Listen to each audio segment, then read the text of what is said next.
Halo, selamat pagi saudara-saudaraku yang kasih. Kita jumpa kembali dalam pelajaran yang sempat tertunda di hari-hari terakhir dalam sejarah. Saudara-saudara, kita sudah masuk di bagian pertama dan hari ini kita akan memasuki bagian yang kedua. Dan saudaraku yang kasih, pada bagian yang kedua tentang hari-hari terakhir dalam sejarah, kita akan pelajari tentang peningkatan kejahatan dan pengabaian hukum Allah. Sekali lagi ya. Jadi kita akan berbicara tentang peningkatan kejahatan dan pengabaian hukum Allah. Ya. Jadi saudara-saudaraku yang kasih, dalam bagian yang pertama kita sudah mempelajari tentang peningkatan nabi palsu dan kompromi dalam gereja. Ya. Jadi mari kita akan lihat dalam ayat yang pertama dalam seri yang kedua ini, atau bagian yang kedua. Saudaraku yang kasih, peningkatan kejahatan dan pengabaian hukum Allah. Kita baca dalam Injil Matius pada pasal yang ke-24 ayat yang ke-12. Firman Allah berkata begini, dan karena makin bertambahnya kedurhakaan, maka kasih kebanyakan orang akan menjadi dingin. Saudaraku yang kasih, kita lihat bagaimana Allah mengajarkan kasih kepada kita semua. Dengan kasihnya lah yang seharusnya dia berada di dalam kerajaan kekalnya. Dan dia turun ke dalam dunia. Untuk apa? Untuk menolong manusia. Untuk melepaskan manusia dari belenggu dosa. Supaya manusia itu tidak ada yang ke neraka. Saudara bisa bertanya kepada semua kepercayaan yang ada atau agama-agama yang ada. Surga itu ada, neraka itu ada, dan tidak ada yang mempunyai, saudaraku yang kasih, pengajaran hendaklah kamu pergi ke neraka. Kenapa? Karena pengajaran mengajarkan neraka itu adalah hukuman. Neraka itu adalah kehidupan kekal yang penuh dengan kesengsaraan. Maka semua mengajarkan tentang surga, tempat yang damai, tempat yang bahagia, dan lain sebagainya.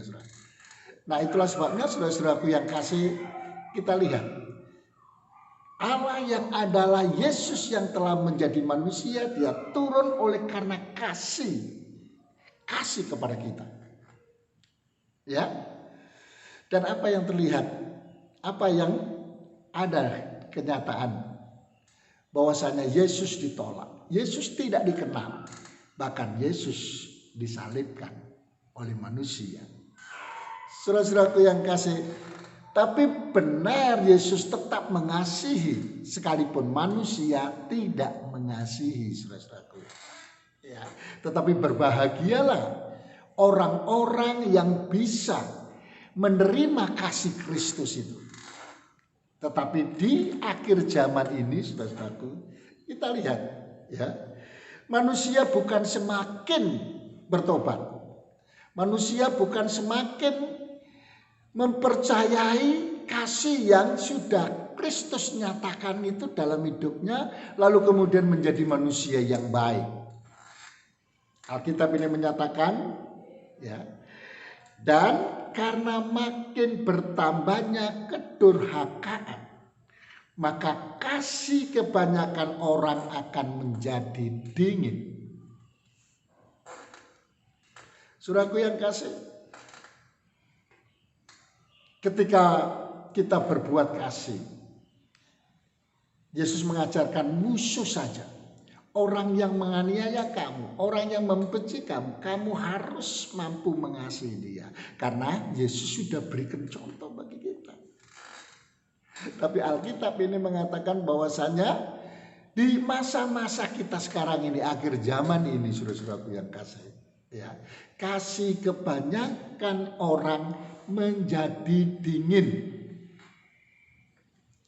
Ya, berbagi kasih susah. Tapi kalau berbagi tentang kejelekan orang, itu akan sangat mudah. Memusuhi, membenci, itu akan sangat mudah.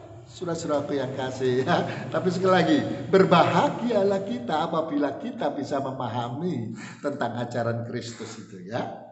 Dalam Injil Matius pada pasal yang ke-24, pasal yang sama, dalam ayat yang ke-37 sampai dengan ayat 39 itu dikatakan begini. Sebab sebagaimana halnya pada zaman Nuh, demikian pula halnya kelak pada kedatangan Anak Manusia. Sebab sebagaimana mereka pada zaman sebelum air bah itu makan dan minum, kawin dan mengawinkan, sampai pada hari Nuh masuk ke dalam bahtera. Dan mereka tidak tahu akan sesuatu sebelum air bah itu datang dan melenyapkan mereka semua. Demikian pula lah halnya kelak pada kedatangan Anak Manusia. Saudaraku yang kasih, begitu ngerinya kalau kita perhatikan firman Tuhan. Karena kedatangan Yesus yang kedua kali, ya, bahasa lain itu mengatakan kiamat, saudara-saudara, atau apapun namanya itu. Saudara-saudaraku yang kasih, begitu mengerikan. Kita lihat zaman Nuh, ya, hanya berapa orang dari sekian banyak orang itu yang masih tetap tinggal hidup, yang mempercayai tentang Allah. Saudara-saudaraku yang kasih, bahkan orang-orang yang sudah masuk dalam keluarga Nuh pun tidak mampu bisa mempercayai Allah. Hanya Nuh, ya, saudara-saudara, dan beberapa orang keluarganya saja. Hitungan jari, saudara-saudaraku yang kasih. Padahal begitu banyak manusia pada saat itu.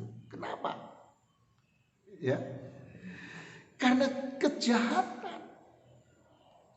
Kenapa? Karena kasih itu menjadi dingin akan Allah.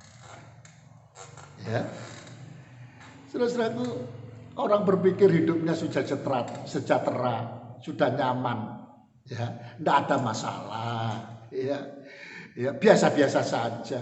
Tapi kita lihat zaman Nuh, begitu air bah itu datang, mereka binasa. Ya, mereka binasa. Memang sebagian orang pada saat air datang, dia berpikir, aku akan lari ke tempat yang paling tinggi, aku akan naik pohon dan lain sebagainya. Tapi ketika air menutupi semuanya, termasuk tempat yang tinggi, saudara, mati. Saudara mau mati? Saudara mau binasa? Dengar baik-baik pelajaran ini, saudara yang kasih. Nah, dikatakan dengan jelas, demikian pula lah halnya kelak akan kedatangan Anak Manusia. Tidak ada yang tahu kan? Bahkan firman Tuhan pun mengatakan, soal saat dan waktunya tidak ada yang tahu. Seorang pun, perhatikan, seorang pun tidak ada yang tahu. Jangankan saudara, saya pun tidak tahu. Jangankan saya, malaikat yang tinggal di surga pun tidak tahu. Tidak tahu, saudara-saudara. Ya, untuk itu jangan banggakan dirimu. Jangan sombong rohani, saudara-saudaraku yang kasih. Ya, sehingga engkau mengatakan itu beres, aku sudah, ya, aku sudah menjadi orang Kristen. Saudaraku, tidak cukup pelajari itu terus firman Tuhan ini, saudara-saudaraku yang kasih. Lalu kemudian Lukas 17 pada ayat yang ke-26 sampai dengan ayat yang ke-30, saudara, dikatakan begini. Dan sama seperti terjadi pada zaman Nuh, demikian pula lah halnya kelak pada hari-hari anak manusia. Mereka makan dan minum, mereka kawin dan mengawinkannya, sampai kepada hari Nuh masuk ke dalam bahtera, lalu datanglah air bah dan membinasakan mereka semua. Binasa mereka semua, ya, kecuali yang masuk di dalam air bah itu, ya. Ya, demikian juga seperti terjadi di zaman Lot. Mereka makan dan minum, mereka membeli dan menjual, mereka menanam dan membangun, saudara-saudaraku yang kasih. Tetapi pada hari Lot pergi keluar dari Sodom, turunlah hujan api dan hujan belerang dari langit dan membinasakan mereka semua. Ayat yang ke-30, demikian halnya kelak pada hari di mana anak manusia menyatakan dirinya. Saudaraku, gambaran, ya, selain daripada Nuh, gambaran tentang Lot, saudaraku. Dan sama-sama mementingkan, sama-sama mengatakan kejahatan manusia, pengabaian terhadap hukum Allah, saudara-saudaraku. Menjadi manusia itu yang penting pokoknya makan, selesai. Ya, saudara-saudaraku, tidak. Ya, orang berpikir kalau sudah di dunia itu hidupnya sejahtera, mapan, tak selesai, nggak ada sesuatu yang bisa membinasakan kita. Tidak, saudara-saudaraku yang kasih, ya. Tidak, ya. Perhatikan ini, ya. Kita lihat dong, lebih mengutamakan bekerja daripada beribadah. Bekerja nggak salah, bekerja itu harus. Firman Allah mengatakan kalau kamu tidak mau bekerja jangan makan, ya, itu boleh, ya. Tapi yang tidak boleh adalah mengutamakan makan minum, mengutamakan pekerjaan lalu kemudian Allah diabaikannya, ibadah diabaikannya, kewajiban-kewajiban kita sebagai anak Allah diabaikannya. Tidak, saudaraku yang kasih, jangan, ya. Ada ajaran yang Allah tentukan bagi kita, karena Allah melihat, ingin bagaimana kita merespon akan firman Tuhan, bagaimana kita ini sungguh-sungguh di dalam Tuhan, ya.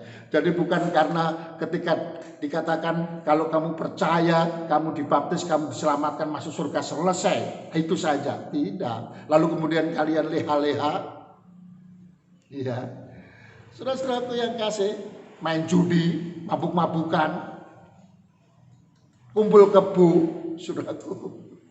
Saudara, itu jelas salah, pemahaman yang salah. Jadi kalau kita memahami dan kita betul-betul percaya, memberi dibaptis, kita mengaminkan apa yang diajarkan oleh Tuhan, itu kita lakukan. Bukan hanya di perkataan saja, bukan, tapi kita respon, kita lakukan, saudara-saudaraku yang kasih. Ya, pertobatan juga begitu, saudara-saudaraku. Ya, kalau enggak nanti seperti orang Sodom dan Gomora. Kalau enggak seperti orang-orang pada zaman Nuh, saudaraku. Kecewa dia, ya. Lukas pada pasal yang ke-18 ayat 8 dikatakan begini. Aku berkata kepadamu, ya, ia akan segera membenarkan mereka, tetapi jika anak manusia itu datang, adakah ia mendapati iman di bumi? Ya, saya ulangi, saudara-saudaraku yang kasih, kita lihat sekarang ini, ya. Lukas 18 ayat yang ke-8. Aku berkata kepadamu, ia akan segera membenarkan mereka. Akan tetapi jika anak manusia itu datang, adakah ia mendapati iman di bumi? Saudara-saudara, Yesus ingin action kita. Bukan Yesus tidak tahu, ya kan? Tapi Yesus dengan jelas mengatakan kalimat ini, jika anak manusia itu datang, adakah ia mendapati iman di bumi? Itu artinya Allah menghendaki kita punya action, iman kita. Kita lakukan, bukan sekedar ngomong dalam ucapan, tapi dalam tindakan.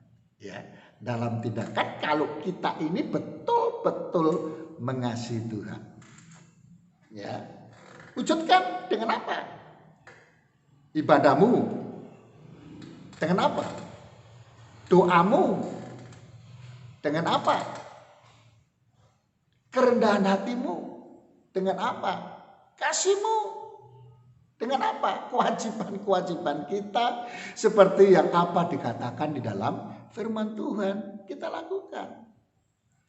Nah, nanti kalau itu kita sudah lakukan, ya kita sungguh-sungguh di hadapan Tuhan. Begitu Tuhan datang, Dia lihat ada iman di bumi, ada iman di hatimu, ada iman di dirimu, saudara-saudara.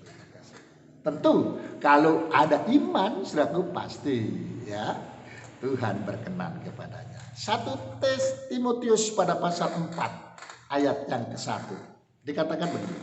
Tetapi Roh dengan tegas mengatakan bahwa di waktu-waktu kemudian ada orang yang akan murtad lalu mengikuti roh-roh penyesat dan ajaran setan-setan. Ya, kita lihat kenyataan, saudara. Firman Tuhan itu tidak pernah salah. Apa yang dikatakan oleh firman Tuhan, kalau itu belum terjadi, pasti terjadi. Tidak mungkin tidak. Ya, apa yang dikatakan oleh firman Tuhan ini, saudara, perhatikan sekali lagi kubacakan ya. Tetapi Roh dengan tegas mengatakan bahwa di waktu-waktu kemudian ada orang yang akan murtad lalu mengikuti roh-roh penyesat dan ajaran setan-setan. Ini tidak hanya jemaat orang Kristen biasa, awam, tidak. Ya. Jadi jangan heran kalau nanti itu ada ya pelayan-pelayan Tuhan, pengurus rumah Tuhan murtad. Jangan heran. Penginjil murtad, jangan heran. Pendeta murtad, jangan heran, saudara-saudaraku. Dan perhatikan dengan baik-baik. Ya, penginjil yang murtad, pendeta yang murtad, saudaraku. Saudara perhatikan. Dia akan jahat, dia akan memusuhi Yesus, menghina Yesus, menjelek-jelekkan kekristenan dan lain sebagainya. Saudaraku yang kasih, itu yang ada, jangan heran, saudara. Kenapa? Karena sudah dikatakan jauh sebelum itu terjadi. Ya.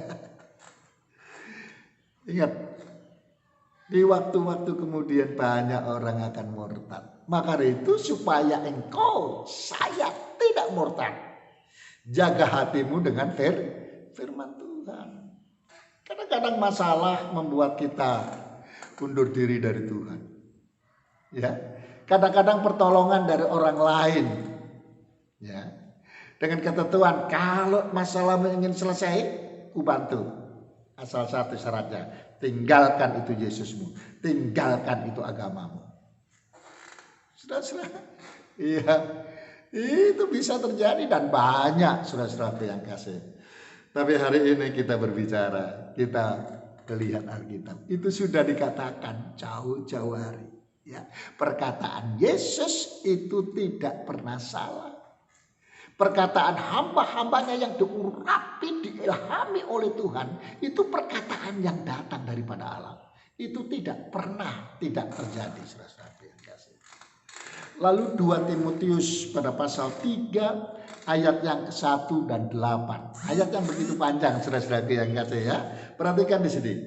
Ketahuilah bahwa pada hari-hari terakhir akan datang masa yang sukar.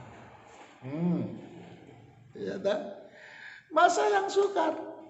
Ya namanya masa yang sukar, kesulitan.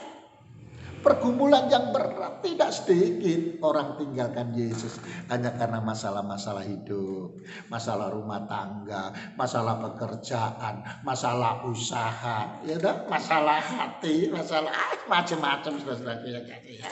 Perhatikan sekali lagi aku bacakan ayat 1 ya. Ketahuilah bahwa pada hari-hari terakhir akan datang masa yang sukar. Manusia akan mencintai dirinya sendiri dan menjadi hamba uang. Ya, sekali lagi, manusia akan mencintai dirinya sendiri dan menjadi hamba uang. Mereka akan membuat dan menyombongkan diri. Terjadikah? Banyak sekali yang terjadi, ya. Manusia akan membuat dan menyombongkan diri. Mereka akan menjadi pemfitnah. Yang benar dibuat salah, yang salah dikatakan benar. Saudaraku, fitnah. Ya. Mereka akan berontak terhadap orang tua dan tidak tahu berterima kasih. Tidak memperdulikan agama. Agama saja nggak dipedulikan.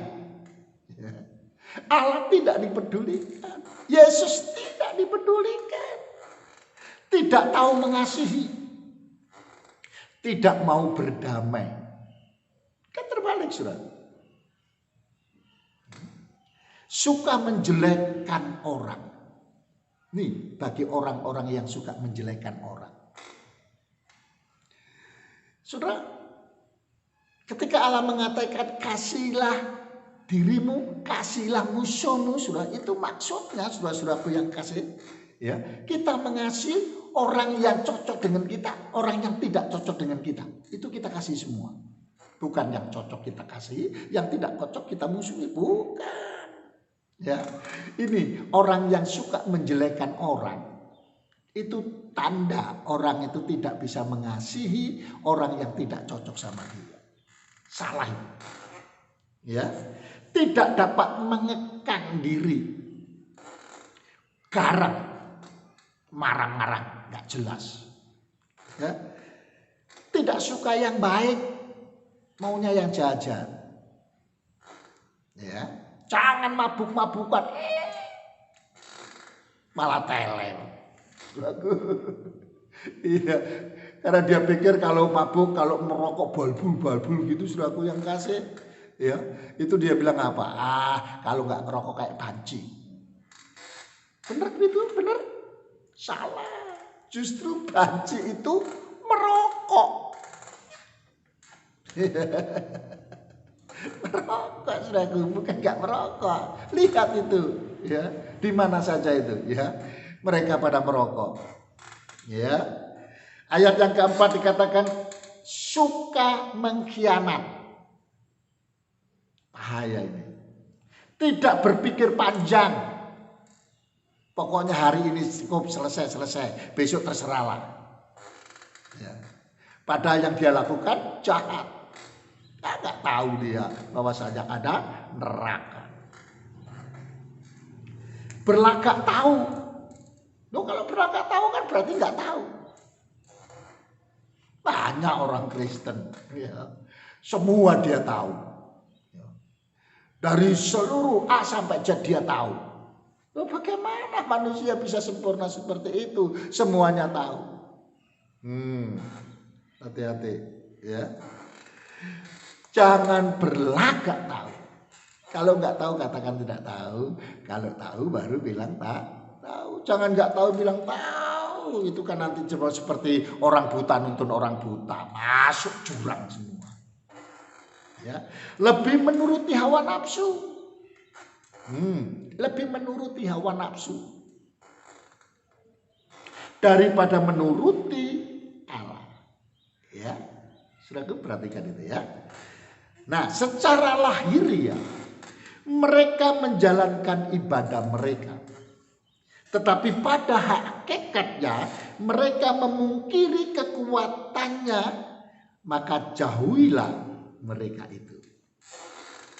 Orang apa ini? Ya, ini orang yang beragama, agamanya Kristen, KTP-nya Kristen, saudara-saudaraku yang kasih, tapi hidupnya itu nggak benar. Ya, secara harafiah, setiap hari Minggu dia bergereja, ya bisa saja. Apa susahnya kalau setiap hari Minggu bergereja? Kalau itu hanya ukurannya, pokoknya bergereja masuk surga, ya apa susahnya? Ya, tapi kalau hidupmu tidak sesuai dengan kehendak Allah, saudara-saudaraku, respon yang engkau lakukan tidak cocok, jangan harap. Sekalipun engkau tidak pernah tinggalkan ibadah di hari Minggu, tapi kalau hidupmu tidak benar, neraka. Kasihan kan? Kasihan kan? Ya.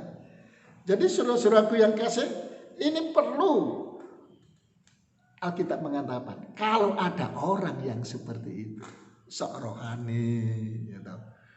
Ya, bawa Alkitab baik, baca Alkitab benar, gitu.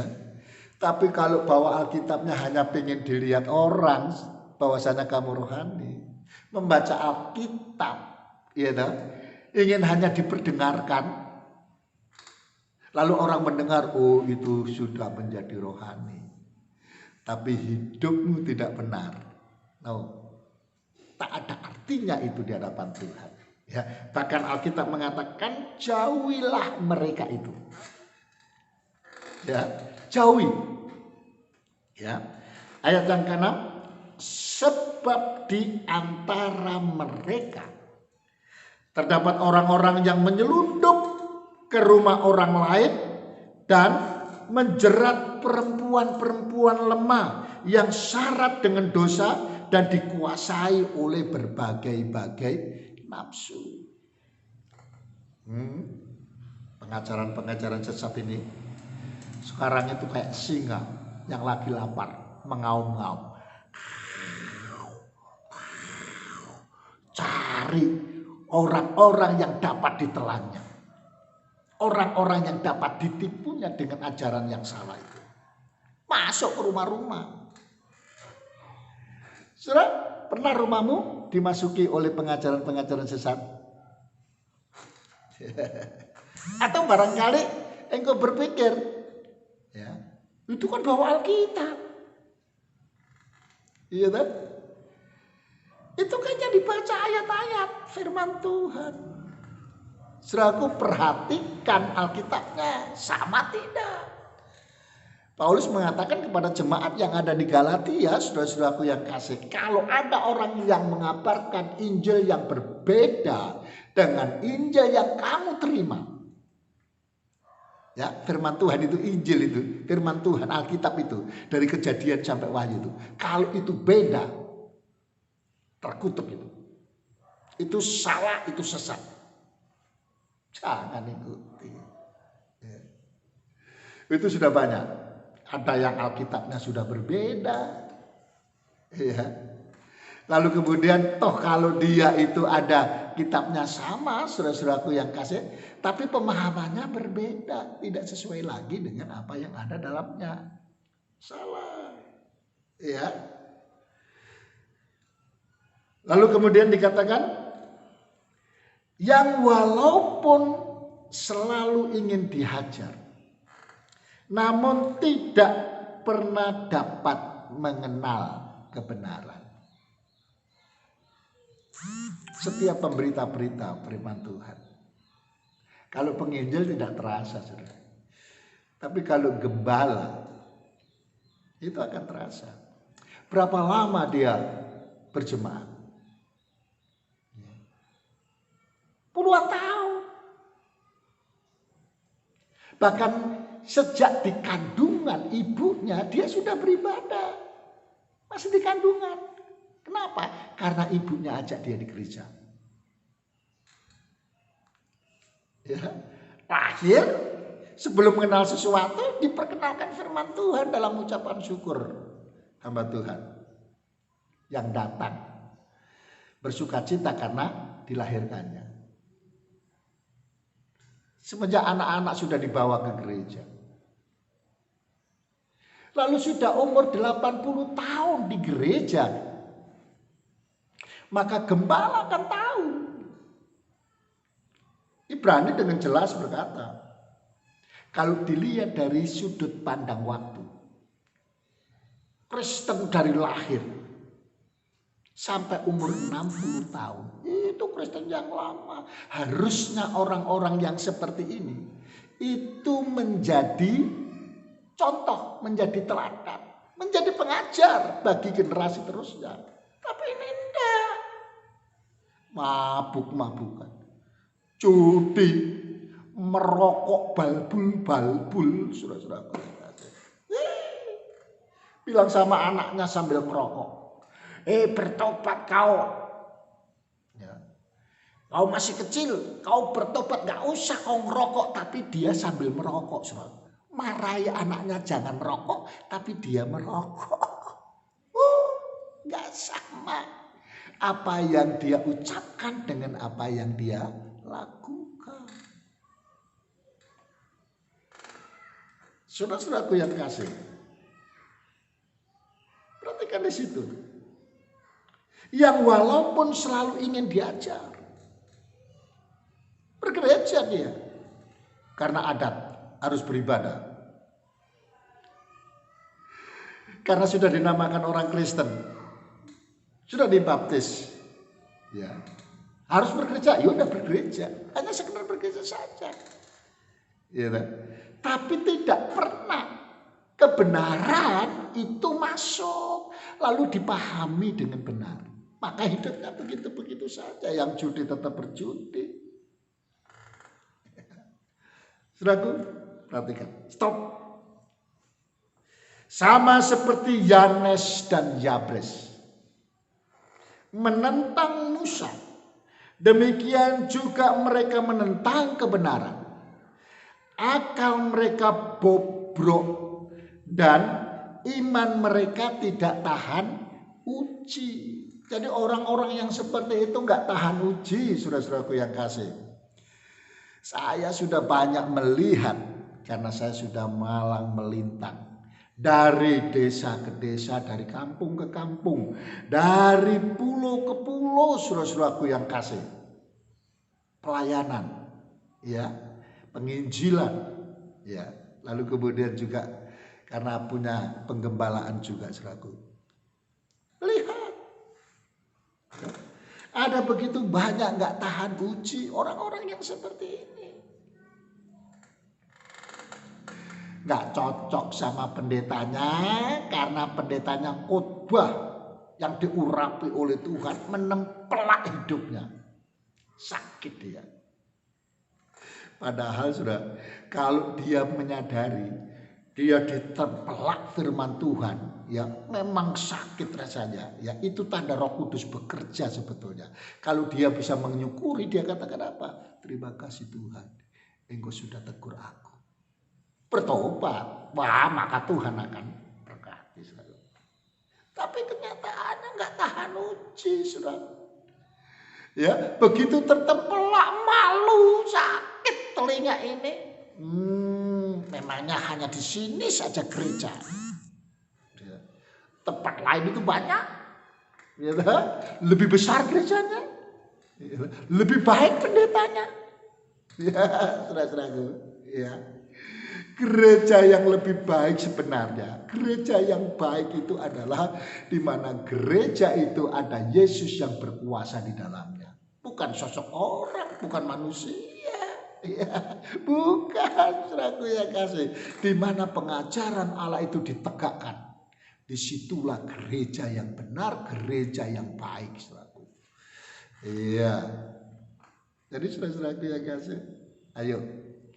Pada bagian yang kedua ini, ya, dalam pembahasan tentang peningkatan kejahatan dan pengabaian hukum Allah, kita masukkan dalam hati kita, ya, semakin membuat kita hati-hati, mawas diri. Siapakah kita ini? Sombong? No. Ya, yang benar adalah ayo kita merendahkan diri di hadapan Tuhan. Kita mempraktekkan apa yang Tuhan ajarkan dalam bagian ini.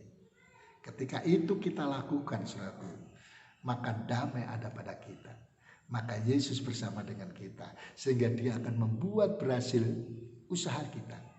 Dia membuat kita berhasil, saudaraku yang kasih, dalam program apa yang kita programkan untuk kemuliaan Tuhan. Kenapa? Karena semuanya dari Dia dan tentu untuk Dia. Itu terjadi, Tuhan memberkati kita semua. Halo, salam, salam.